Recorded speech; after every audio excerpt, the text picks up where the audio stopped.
देखो भैया, present perfect continuous tense का जो स्ट्रक्चर है मैंने आपके सामने बना दिया है ना। अब इसमें आप देख रहे हैं कि सिंस और फार लिखा हुआ आ रहा है ना।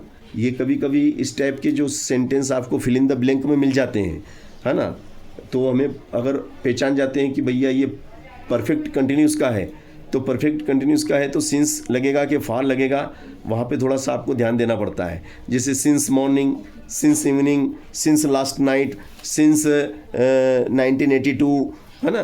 तो जैसे मैं 2 बजे से पढ़ रहा हूँ, तो 2 बजे से, तो यहाँ पे सिंस 2 o'clock, है ना।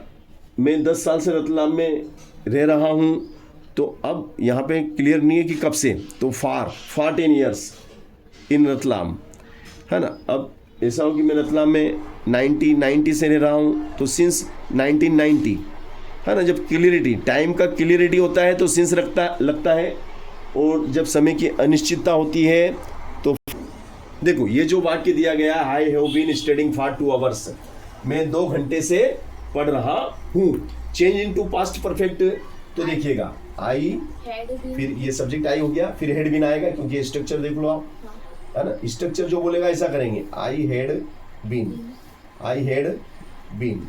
वर्ब का first form study, studying, ING लग गया उसमें, studying, I had been studying, फिर फॉर 2 hours, मैं 2 घंटे से पढ़ रहा था, मैं 2 घंटे से पढ़ रहा था, ठीक है ना। मैं 2 घंटे से पढ़ रहा था, ठीक है। अब भैया, अब इसको हमें किस में बदलना है, फ्यूचर परफेक्ट कंटिन्यूस, हाँ फ्यूचर। तो देखिएगा फ्यूचर की बात करेंगे अब हम, फ्यूचर परफेक्ट कंटिन्यूस में, तो बोलिएगा उसमें क्या हो जाएगा आपका, subject plus will have been, इसी में विन, इसी में ही है, हाँ, क्या अलग से प्लस करके तो नहीं है, नहीं, हैव बीन प्लस वर्ब का फर्स्ट फॉर्म आईएनजी, सिंस या फॉर, सिंस प्लस ऑब्जेक्ट, है ना, ये आपका फार्मूला। अब ये वाला वाक्य हमको इसमें चेंज करना है, तो आई हो गया, ये आई आ गया, फिर आई के साथ will have been, I will have been, फिर studying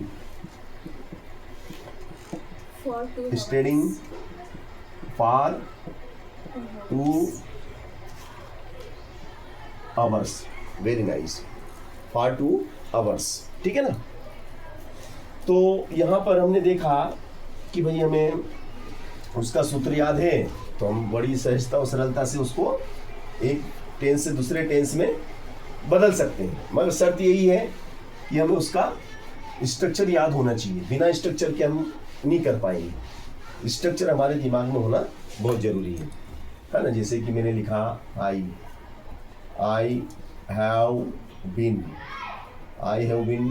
living, I have been living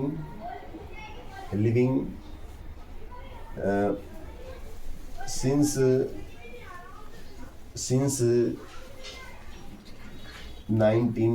1990, है ना। I have been living since 1990 in Ratlam. चलो ये रचना है, संरचना इसकी, हाँ, है ना। मैं रतलाम में 1990 से रह रहा हूँ। चलो अब इसको हमें पास्ट में बदलना है, तो पास्ट में क्या हो जाएगा बताओ, I had been living since 99 in Ratlam. चलो और बताओ बाकी, चलो पहले इसको उसमें बदलते हैं, हाँ, फ्यूचर में I will I will have been have been, I will have been हाँ, have been living living since 99 since 99। in Ratnam. चलो दूसरा वाक्य तुम बोलो। हाँ, she has been she has been been cooking since morning. Cooking since Morning. Morning, सुबह से खाना पका रही है ना, वह सुबह से खाना पका रही है ना, तो वह सुबह से खाना पका रही थी। हाँ, शी हेज की जगह हेड आ जाएगा। she had been she had been cooking cooking since morning. Since morning. फिर बोलो। She will have been she will have been have been been she will have been cooking since morning. Cooking Since morning. Since morning, है ना। चलो next बोलो। They have been they sorry they have been been playing cricket. Playing For a long playing cricket cricket. Playing cricket cricket For a long time. For a Long time.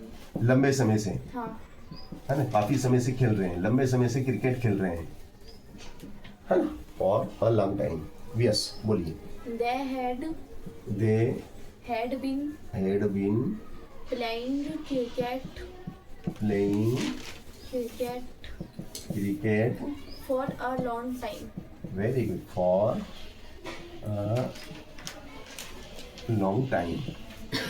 चलो उसको मैं बदल देता हूँ। They Will have been will have been playing playing cricket for a long time. Cricket for a time. समझ गया ना हाँ, कैसे बनते हैं, फार्मूला याद हो गया, है ना। बस इसी तरीके से आपको वाक्य संरचना करना है, वाक्य की बनावट, उसकी संरचना आपको आना चाहिए, कैसे वाक्य बनाए जाते हैं, है ना। सूत्र का आपको ध्यान रखना है, ठीक है ना।